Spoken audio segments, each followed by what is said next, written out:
desarrolla a esta hora en el Senado la interpelación a la ministra de Defensa Nacional, Sandra Lasso, por la intención del gobierno de rescindir el contrato con el astillero español Cardama. El miembro interpelante, el senador Javier García, aseguró que el Frente Amplio tenía la decisión tomada de cancelar el acuerdo desde antes de asumir el gobierno. García denunció, entre otros hechos a su juicio irregulares, la existencia de tareas de inteligencia y espionaje realizadas por funcionarios del ministerio en territorio español, de presiones políticas para que Cardama no consiguiera la garantía con la financiera uruguaya Habitat y solicitó que la versión taquigráfica de sus palabras sea remitida a la Fiscalía General de la Nación.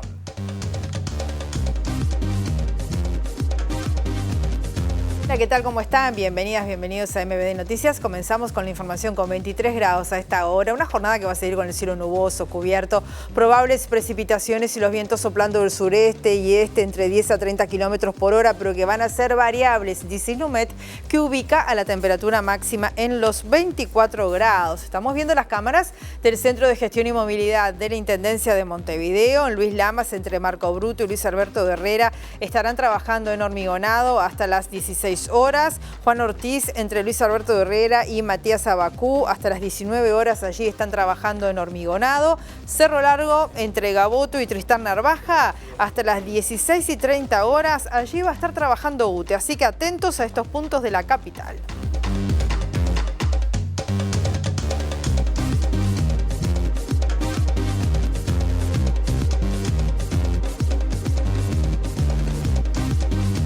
Compartimos ahora los principales títulos de la jornada.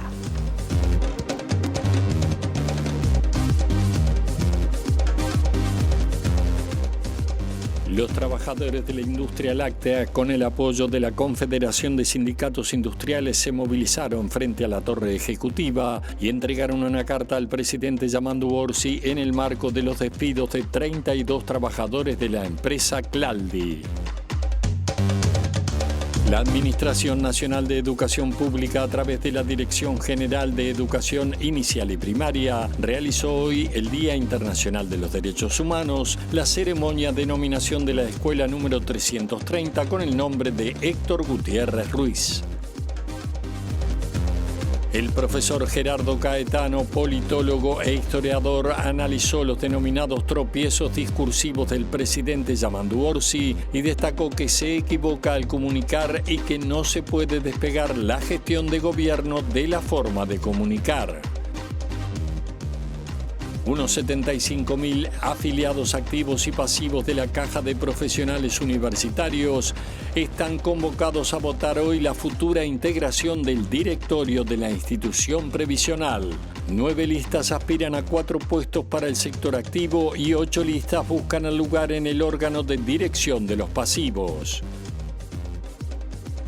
El Ministerio de Salud Pública confirmó el primer caso autóctono de sarampión en San Javier, Río Negro, la localidad donde se inició el brote que implicó otros 6 casos y se tomarán medidas de prevención y vigilancia. La única de las 3 dragas con que cuenta la Administración Nacional de Puertos, que estaba operativa, sufrió ayer una rotura importante que obligará a las autoridades a contratar servicios de dragado para mantener el calado en el canal de acceso al puerto metropolitano. La hija de la líder opositora venezolana María Corina Machado recibió en nombre de su madre este miércoles el Premio Nobel de la Paz en Oslo, en una ceremonia a la que no pudo asistir, aunque llegaría en las próximas horas, según anunció el Instituto Nobel noruego.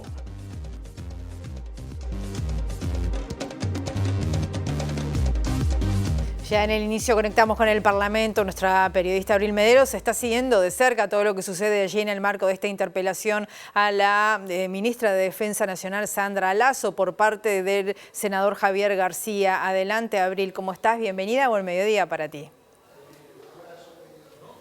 Gracias, Rosina. Buen mediodía. Exacto, una interpelación que comenzó cerca de las 9:30 de la mañana en el marco de lo que ha sido el proceso de rescisión del contrato con el astillero Cardama para la construcción de estos 2 buques de patrulla oceánica con los que el Poder Ejecutivo del actual gobierno no está de acuerdo desde la administración anterior y definió rescindir luego de encontrar lo que sostienen y señalan como presuntas irregularidades, tanto en el proceso de adjudicación y de compra como de referenciación de garantías por este contrato que, recordemos, llega hasta los 92 millones de dólares. En tanto, el buque, recordemos también, sigue en construcción en España, un proceso que también viene supervisando el Ministerio de Defensa Nacional. En esta oportunidad, el miembro interpelante es el senador nacionalista Javier García, exministro de Defensa de la administración anterior y el impulsor principal de esta compra en concreto y de elegir en concreto también este astillero español encargado de la elaboración de las obras que ahora son cuestionadas. Hace un rato ya García realizó su exposición de motivos sobre la interpelación y los cuestionamientos en calidad de miembro interpelante que se enfocaron en la presunta intencionalidad del gobierno de rechazar a Cardama por motivos de intereses personales de alguna manera, ya que sostuvieron, por ejemplo, que el gobierno habría hecho presiones a Habitat para que no otorgue la garantía al astillero, entre otros señalamientos de objeciones personales por parte de la fuerza política y del gobierno hacia esta compra. Esto es lo que decía el exministro de Defensa García como senador aquí hace unos minutos. Hubo, señora Presidenta, un plan deliberado para romper el contrato de las OPB. Hubo intereses económicos y empresariales de astilleros y geopolíticos que se impusieron, y en esta oportunidad se impusieron antes y se impusieron también ahora. Son los que están atrás de esto que está sucediendo y son para lo que operan algunos acá en el aire. La excusa es la garantía, pero mientras tanto el gobierno actual, conociendo hace más de un año el contrato, pagó directamente 20 de los 30 millones y estaba en conocimiento y no dijo nada de los primeros 8 millones. Se excusan en 4 millones, pero pagaron 30. Es raro, señora Presidente. Es raro, señora Presidente. Los narcotraficantes y la pesca ilegal, están esperando la rescisión. Están escuchando esto y aplaudiendo, porque son los que se benefician con que el Uruguay pase 20 años más sin patrulleros oceánicos. Digan lo que digan, que los quieren, pero ni los compraron, y cuando están comprados y construyéndose, dejan sin efecto el contrato, importándoles un bledo de la seguridad del país. Todo esto también se enmarca en la decisión política del gobierno de romper lo hecho por el gobierno de la coalición republicana, y todo lo demás que he dicho hoy.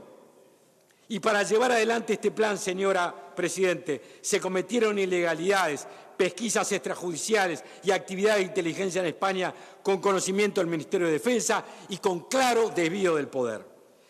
No permitan, señores senadores de gobierno, que los gobierne Rasputín. Hay que cuidar al presidente y la seriedad jurídica del Uruguay. Que no dejen que los gobierne Rasputín.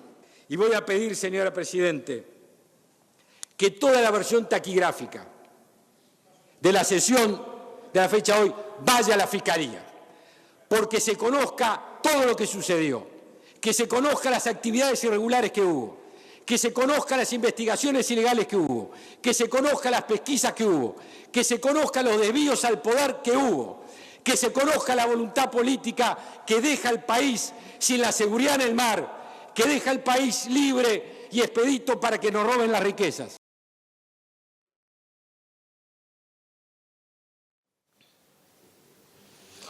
Y vamos a estar compartiendo en unos minutos la palabra de la ministra Sandra Lasso, quien ya ha comenzado a contestar los señalamientos que ha hecho el miembro interpelante, orientándose principalmente a las señales de irregularidades que ha observado el gobierno y el Ministerio de Defensa Nacional en todo este proceso, como decíamos, de adjudicación, compra y elaboración también de los patrulleros oceánicos. Recordemos que el Ministerio de Defensa tiene una delegación presente en lo que es la supervisión de la construcción de estas naves y hay preocupación por parte del gobierno por incumplimientos en los plazos de la empresa y bueno, también se ha señalado observaciones en lo que respecta a la documentación presentada por Cardama. Recordemos las dificultades que hubo a la hora de conseguir una garantía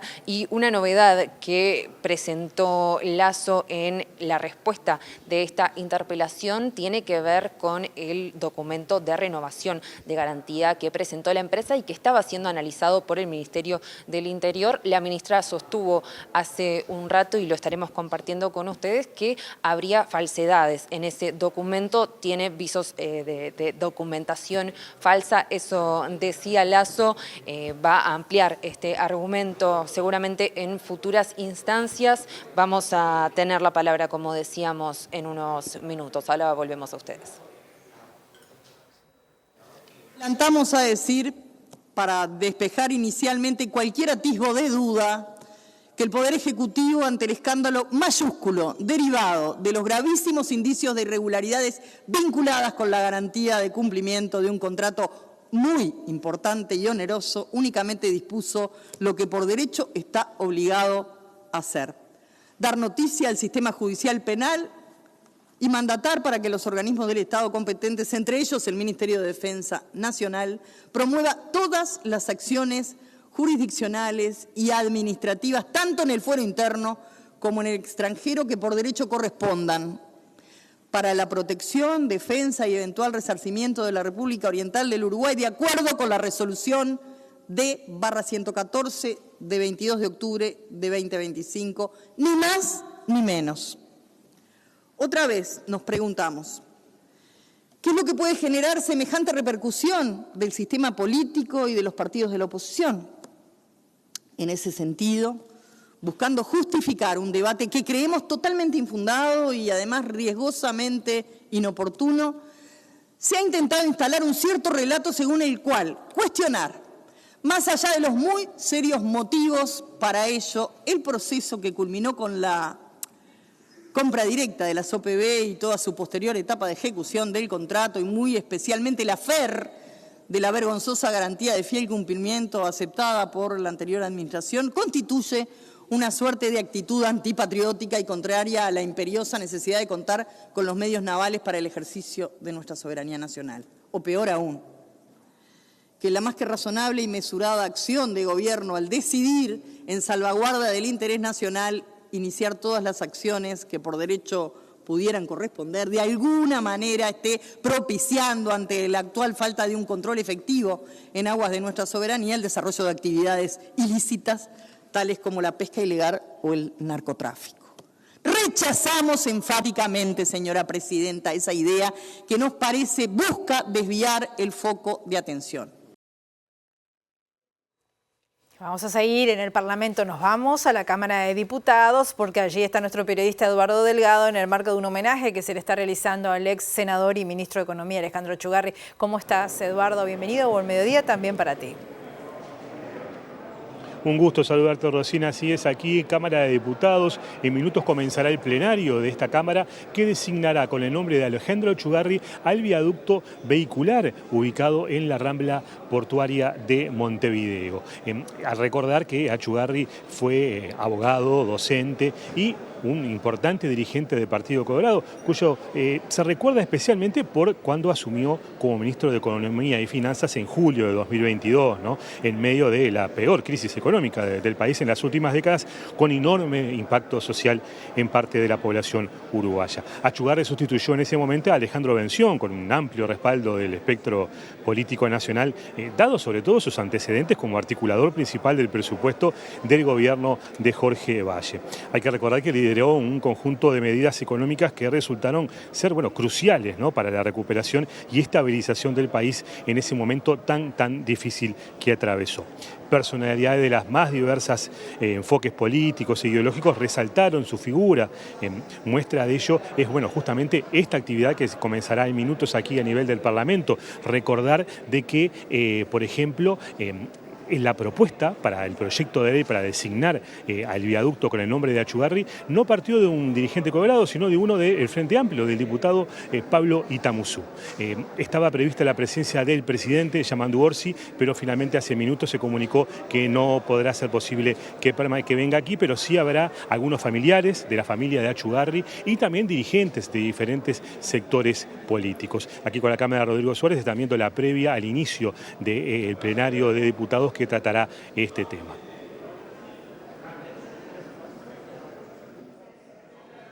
Bien, Eduardo, muchas gracias. Los trabajadores de la industria láctea, con el apoyo de la Confederación de Sindicatos Industriales, se movilizaron frente a la Torre Ejecutiva y entregaron una carta al presidente Yamandu Orsi en el marco de los despidos de los 32 trabajadores de la empresa Claldi. En la instancia, los dirigentes denunciaron que se trató de una medida de persecución sindical y saludaron al dirigente del gremio de Claldi, Aníbal Apolonia, que lleva una semana de huelga de hambre como protesta justamente ante esta situación. 8 compañeros que han acompañado a Mauro, que fue el primero que antecedió en la palabra, junto a Aníbal, que utilizaron su cuerpo como trinchera para dar la pelea por un derecho humano fundamental como es el derecho al trabajo. Hoy, en el Día Internacional por los Derechos Humanos, también vale levantar y resaltar esa bandera, que esta empresa Claldi arranca violando absolutamente todo, pasando por encima de la Constitución de la República, pasando por encima de las leyes nacionales de libertad sindical. Le arranca el derecho a las familias en Jun, los condena a una lista negra de trabajadores. Para todo el que no entienda por qué en Uruguay, el día de hoy, en pleno diciembre, en la Plaza Independencia está instalada una carpa, es porque a estas familias, en el momento de pedir laburo, porque los echaron de forma antisindical en Jun, le pregunta si son de las 32 familias despedidas y automáticamente le dicen, andá que después te llamo, y nunca más lo vuelven a llamar. Es por eso que hoy nuestros compañeros están instalados acá. Es por eso que el movimiento sindical lleva adelante este proceso y acompañamos esta lucha de nuestros compañeros del sindicato de Tucla en Jun. Vamos a seguir participando, solidariamente, ayudando, porque es una obligación ética, moral, revolucionaria con nuestros compañeros de Claldi, de la FITIL, y especialmente con el compañero Aníbal, que le damos todo el abrazo y toda la fuerza necesaria, porque no hay fácil una huelga de hambre. Vamos arriba, Aníbal, que sepa que cuenta con todas y todos nosotros.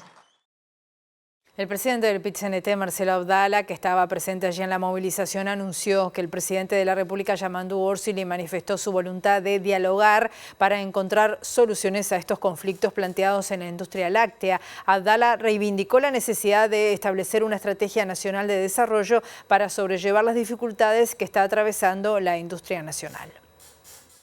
Este conflicto en Claldi, las acciones que viene desarrollando la FITIL, en un proceso de reestructuración industrial y descentralización del capital, las acciones de todo el movimiento obrero por un programa que implica una estrategia nacional de desarrollo, son las que, cambiando la relación de las fuerzas sociales y políticas, habrán eliminado, y utilizo una frase de Bertolt Brecht, a la matriz que da vida a esta escoria de la persecución antisindical y de la violación de los derechos humanos. En ese cuadro,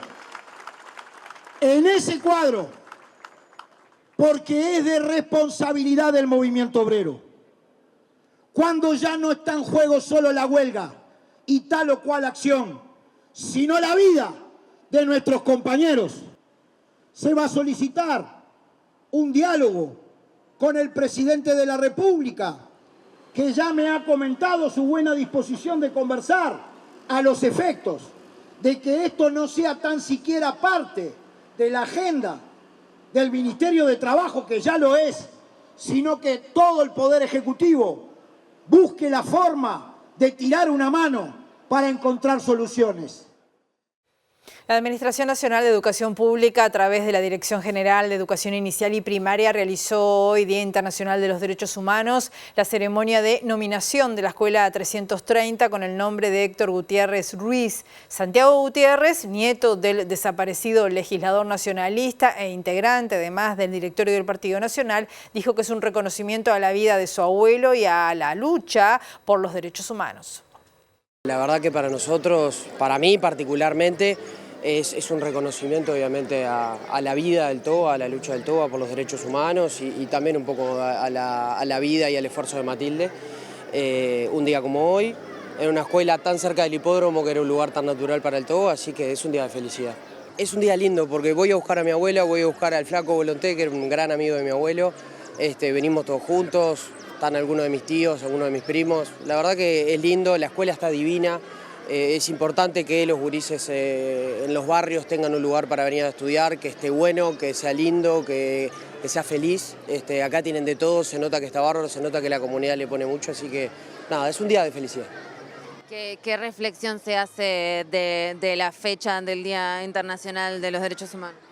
Me parece que es un buen guiño, digamos, es justo. Me parece que es justo. También por esa cosa de que las fechas a veces son muy importantes, pero este tipo de cosas son de todos los días y todos los días están pasando cosas por las cuales vale la pena luchar. El profesor Gerardo Caetano, que es politólogo e historiador, analizó los denominados tropiezos discursivos del presidente Yamandu Orsi y destacó que se equivoca al comunicar y que no se puede despegar la gestión de gobierno de la forma de comunicar. Para el investigador, el presidente debería marcar una posición más firme ante las dificultades heredadas de la administración de Lacalle Pou y desarrollar una política más cercana a quienes votaron por él dentro y fuera del Frente Amplio. Lo que ocurre es que hoy la política tiene un centro en la comunicación. Entonces, es muy difícil hacer el balance de un gobierno despegado de cómo comunica ese gobierno y particularmente de cómo comunica el presidente de la República. Y la verdad que ahí hay un déficit muy grande. Incluso hoy, no había escuchado eso de las lanchas torpederas, que es de antología.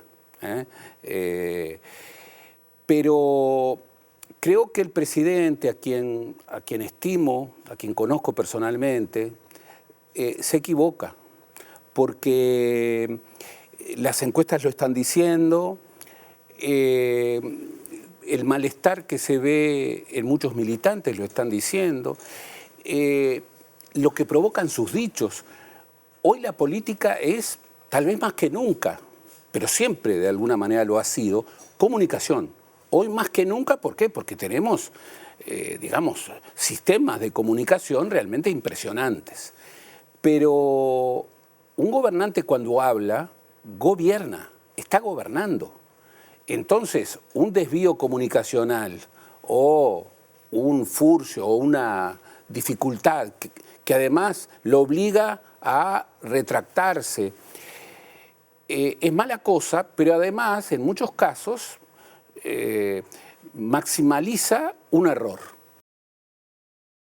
Unos 75.000 afiliados activos y pasivos de la Caja de Jubilaciones y Pensiones de Profesionales Universitarios están convocados a votar este miércoles en la futura integración del directorio de la institución previsional.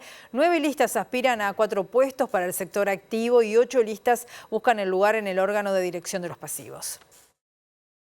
Tras ser noticia durante este año por la grave situación financiera y la reforma que aprobó el Parlamento, este miércoles la Caja de Profesionales tendrá su acto eleccionario. Según informó la Corte Electoral, la votación será entre las 9 y las 18 horas. Todos los circuitos de Montevideo estarán ubicados en el 4º piso del Hotel Radisson, en la Plaza Independencia. Además, en todos los departamentos del interior habrá circuitos de votación disponibles. 2 de los actuales directores de la Caja de Profesionales buscan permanecer en sus cargos. Uno de ellos, Fernando Rodríguez Sanguinetti, encabeza varias listas bajo el sublema El Orden Profesional y señaló que la institución requiere reformas profundas. Es una elección bisagra. Primero porque quienes se integran las distintas corrientes son todas opositoras, digamos, somos todas opositoras a la conducción actual de la Caja. Por lo tanto, entendemos que va a haber un cambio sustancial en el directorio. No hemos podido llevar adelante las grandes reformas. En realidad la ley 20.410, que fue la que se aprobó en el mes de julio, tan trabajosamente lograda, es un salvataje, no es una reforma de la Caja. Es decir, en la medida que se quite el apoyo del Estado o de alguno de los actores, tanto jubilados como pensionistas o activos, no hay solución para la Caja. Entonces, nosotros proponemos una serie de reformas de fondo, ¿sí? Cambiar la manera de aportación, incorporar a los dependientes, incorporar a los profesionales que no están aportando hoy, pero están aportando otros sistemas. Es decir, además de organizar la Caja de forma diferente, cambiar el paradigma, organizarnos distinto, el personal, los recursos humanos y los recursos económicos de la Caja. Hoy la Caja tiene un presupuesto de 20 millones de dólares anuales de funcionamiento. Para un déficit enorme como ha tenido, la verdad que no parece razonable. Otro de los directores actuales de la Caja de Profesionales que busca continuar en su cargo es el médico Glauco Rodríguez, candidato de la lista 13. En declaraciones a la República, planteó que el problema de la institución es estructural y que ningún directorio podrá revertir el déficit. Frente a esto, propone el cierre de la institución previsional y la transferencia de las personas afiliadas, activas y pasivas, a la órbita del Banco de Previsión Social, bajo un esquema a definir legislativamente con garantías para mantener los derechos adquiridos. Otro postulante es Richard Hobbins, de la lista 10, que apoyan la Agrupación Universitaria del Uruguay y el Colegio de Abogados. En declaraciones a Montevideo Portal, sostuvo que su prioridad es atenuar la suba gradual de la tasa de aporte de las personas activas, que surgió como parte de la última reforma de la Caja de Profesionales.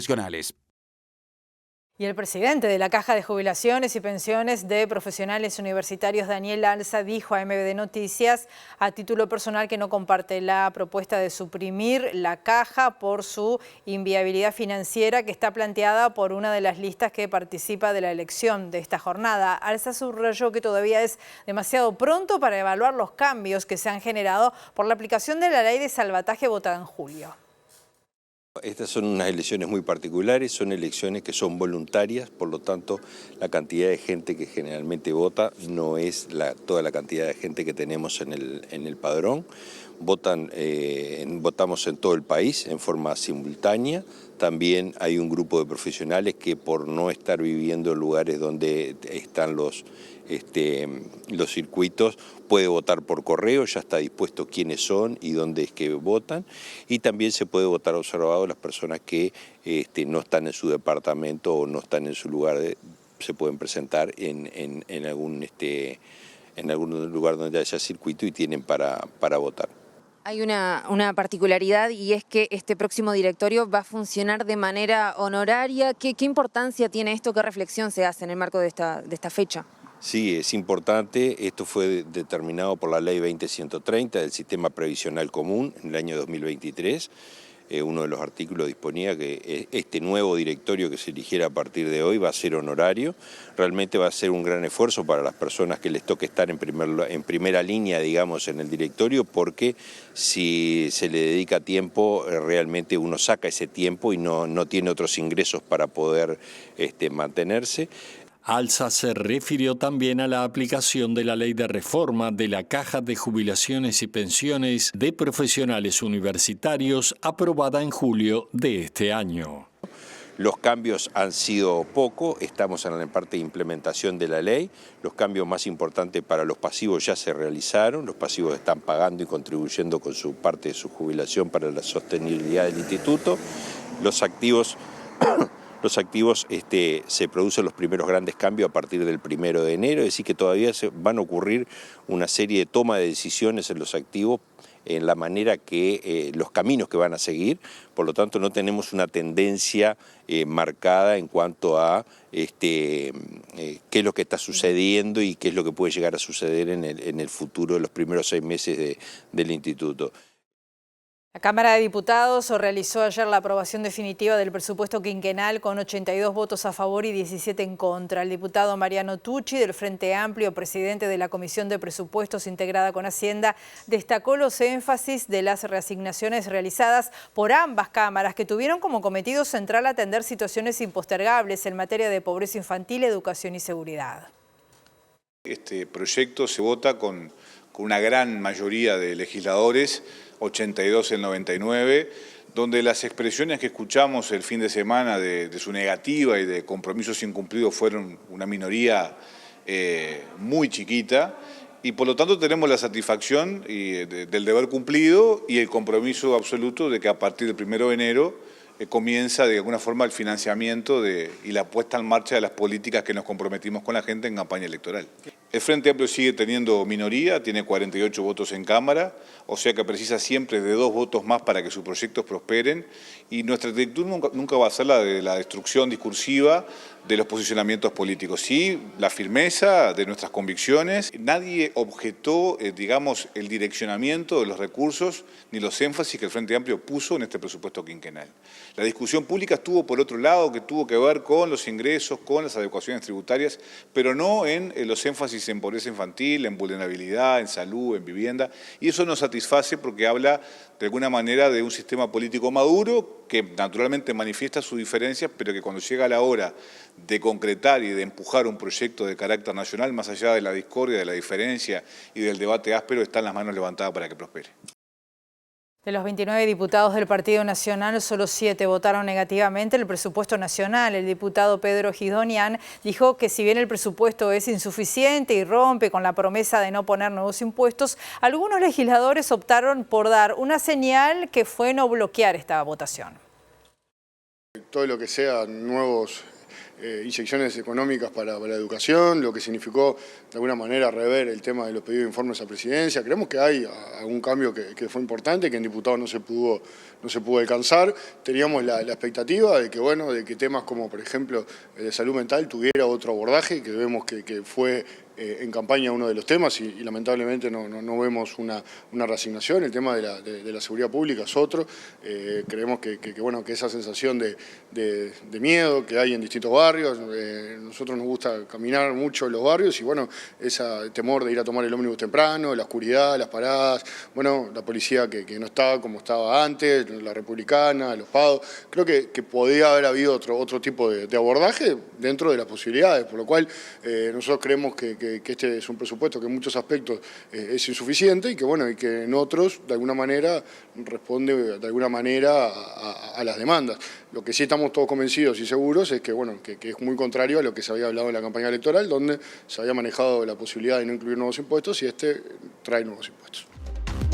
Segundo bloque de MBD Noticias, continuamos con la información, volvemos al Parlamento, está a esta hora hablando la ministra de Defensa Nacional, Sandra Lasso, está respondiendo allí en interpelación a la serie de preguntas que planteó el senador Javier García. No se quitó. Sí. Ah, bien. Gracias.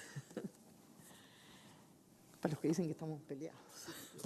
No se quitó a la Armada Nacional de la gestión del proyecto, se coordina con la Armada, que es parte del Ministerio de Defensa Nacional.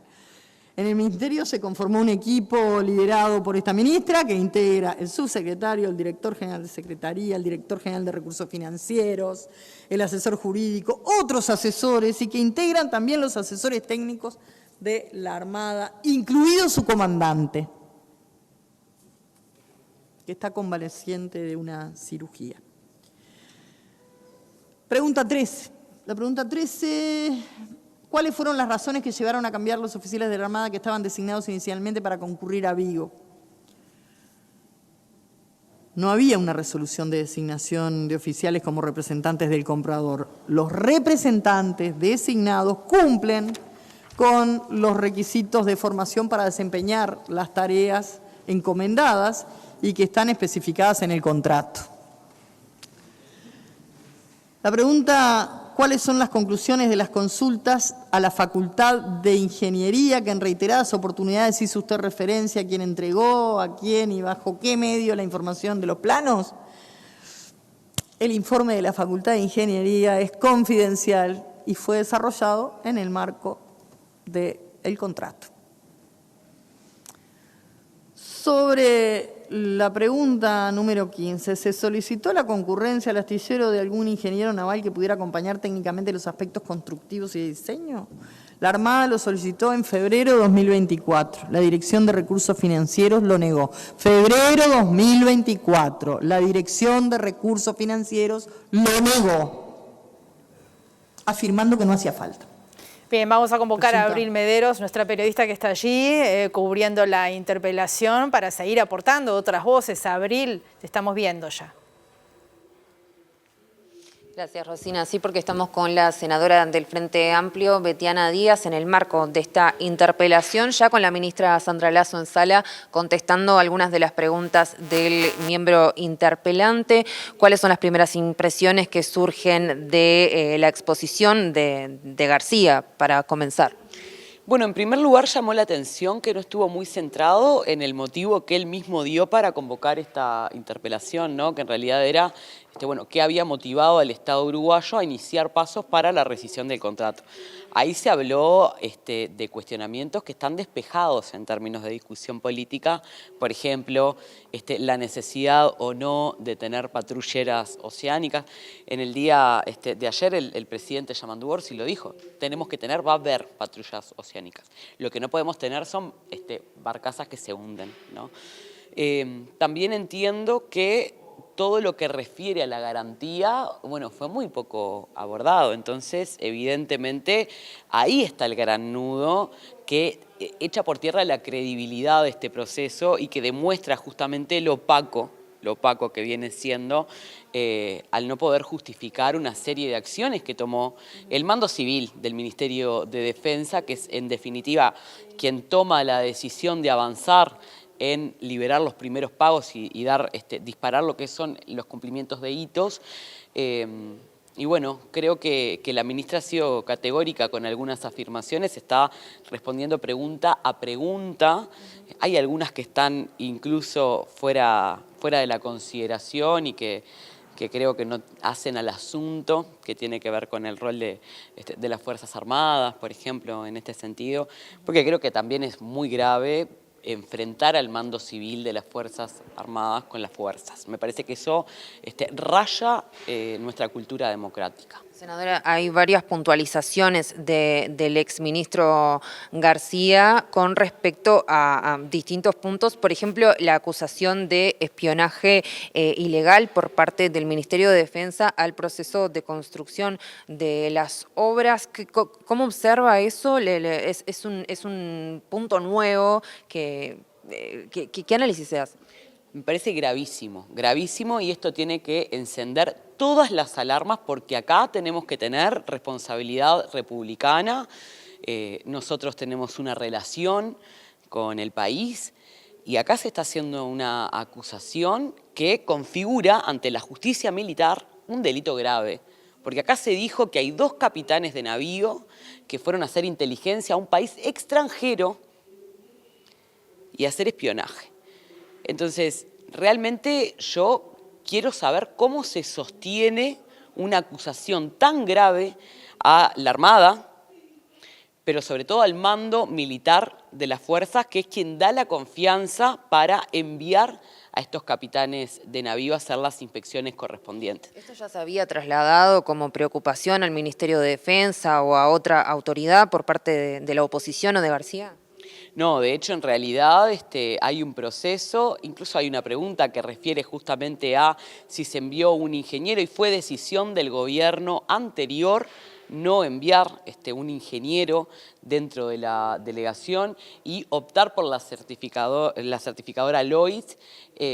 Y en ese sentido entendemos muy buena la presencia de estos expertos, capitanes de navío, que representan al Estado uruguayo y que además son los que nos han permitido saber qué nivel de cumplimiento realmente tiene esto y los riesgos que tiene la construcción de estas OPB. García dice que van a trasladar, que quiere que trasladen la versión taquigráfica de su planteo a la Fiscalía para que se investigue. Esto implica una denuncia. ¿Cómo se recibe? Bueno, hay que ver también cómo decanta la discusión. Yo creo que es un interpelante interpelado. Si uno ve cómo empieza García la intervención, empieza defendiéndose. No empieza ni siquiera refiriéndose a lo que es el centro de la interpelación. Entonces queda claro que él ya empieza en su rol de exministro, principal responsable de ir a buscar a Cardama y ponerlo arriba de la mesa, como concluye la investigación administrativa que circuló de la Oficina Nacional del Servicio Civil, siendo finalmente responsable de tomar la decisión administrativa y política de avanzar. Yo creo que acá tenemos un largo rato de discusión para poder dilucidar cuál ha sido la participación. Y bueno, yo creo que esto le puede salir muy bien o le puede salir muy mal. Que la justicia investigue es algo que está pasando, es algo que ya está pasando. De hecho, la Fiscalía, si necesita ampliar información, obviamente va a convocar a los actores involucrados. Estamos ante uno de los peores fraudes contra el Estado uruguayo, estamos frente a un contrato que se hace contra el Estado a favor de Cardama. Hay alguien que participó, que autorizó esto y que fue responsable políticamente de generarle este contrato que a todas luces es muy poco beneficioso para, digamos, salvaguardar nuestras cuentas públicas. ¿Llevar al barro la interpelación cuando haces planteos como, por ejemplo, que esto tiene que ver con la torre ejecutiva y habla de Rasputín, Muy bien, por ejemplo? vamos a hacer una pausa. Estábamos viendo allí a Betiana Díaz, la legisladora Frente Amplista, a propósito de las primeras impresiones de esta interpelación que está en marcha a esta hora a la ministra de Defensa Nacional, Sandra Lasso, por parte del senador Javier García. Hacemos la última pausa, en minutos estamos aquí de nuevo.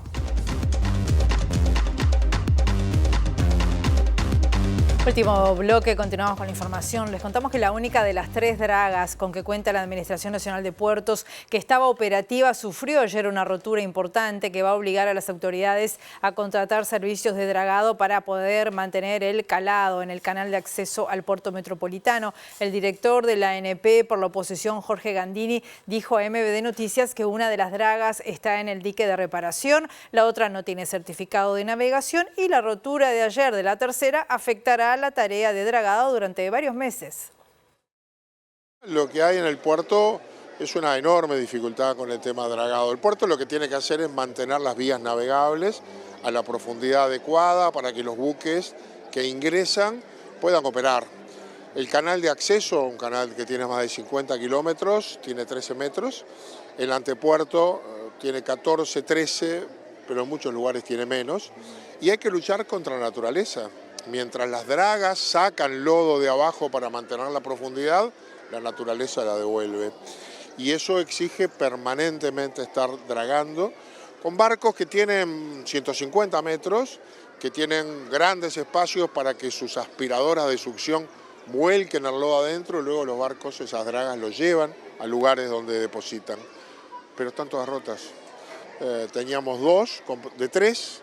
2 con problemas, una en dique con mucho tiempo, otra sin certificado de navegación, estábamos con una. Ayer esa draga perdió una pieza muy importante mientras dragaba y quedó también inactiva. Hay que recuperar esa pieza que quedó en el fondo del lecho marino, hay que sacarla con buzos, con grúas, volverla a colocar. Nos deja un largo tiempo sin draga y mientras tanto la naturaleza hace su trabajo y los barcos tienen que seguir entrando, así que tendremos que ver en estos meses que siguen cómo vamos a hacer esa tarea.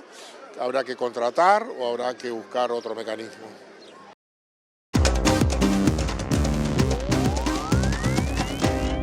La hija de la líder opositora venezolana, María Corina Machado, recibió en nombre de su madre este miércoles el Premio Nobel de la Paz en Oslo, en una ceremonia a la que no pudo asistir, aunque llegaría en las próximas horas, según anunció el Instituto Nobel noruego. Ana Corina Sosa leyó el discurso de su madre en el que se hizo un repaso por la crisis política que azota a su país desde hace años, con millones de venezolanos que se han visto forzados a huir, y remarcó que la libertad y la democracia no se pueden dar por sentadas, sino que representan una decisión que debe ser defendida a diario.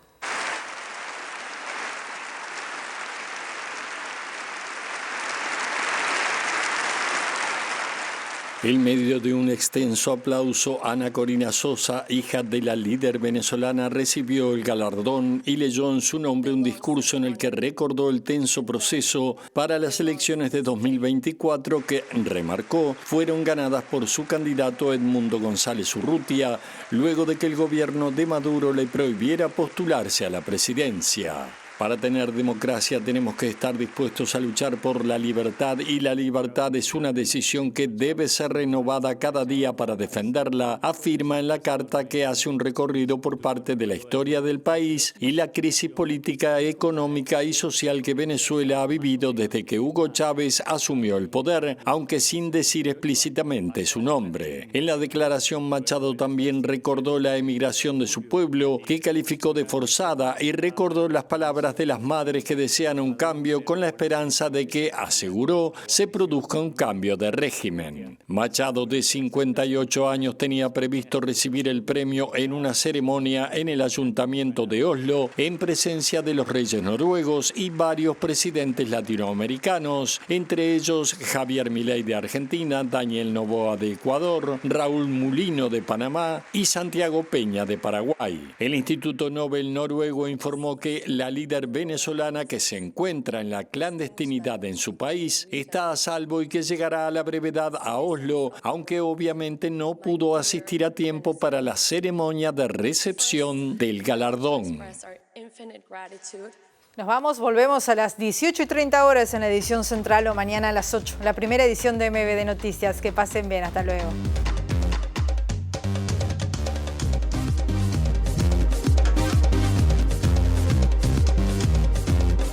Los trabajadores de la industria láctea, con el apoyo de la Confederación de Sindicatos Industriales, se movilizaron frente a la Torre Ejecutiva y entregaron una carta al presidente Yamandu Orsi en el marco de los despidos de 32 trabajadores de la empresa Claldi. La Administración Nacional de Educación Pública, a través de la Dirección General de Educación Inicial y Primaria, realizó hoy el Día Internacional de los Derechos Humanos, la ceremonia de nominación de la escuela número 330 con el nombre de Héctor Gutiérrez Ruiz. El profesor Gerardo Caetano, politólogo e historiador, analizó los denominados tropiezos discursivos del presidente Yamandu Orsi y destacó que se equivoca al comunicar y que no se puede despegar la gestión de gobierno de la forma de comunicar. Unos 75.000 afiliados activos y pasivos de la Caja de Profesionales Universitarios están convocados a votar hoy la futura integración del directorio de la institución previsional. 9 listas aspiran a 4 puestos para el sector activo y 8 listas buscan el lugar en el órgano de dirección de los pasivos. El Ministerio de Salud Pública confirmó el primer caso autóctono de sarampión en San Javier, Río Negro, la localidad donde se inició el brote que implicó otros 6 casos y se tomarán medidas de prevención y vigilancia. La única de las 3 dragas con que cuenta la Administración Nacional de Puertos, que estaba operativa, sufrió ayer una rotura importante que obligará a las autoridades a contratar servicios de dragado para mantener el calado en el canal de acceso al puerto metropolitano. La hija de la líder opositora venezolana María Corina Machado recibió en nombre de su madre este miércoles el Premio Nobel de la Paz en Oslo, en una ceremonia a la que no pudo asistir, aunque llegaría en las próximas horas, según anunció el Instituto Nobel noruego.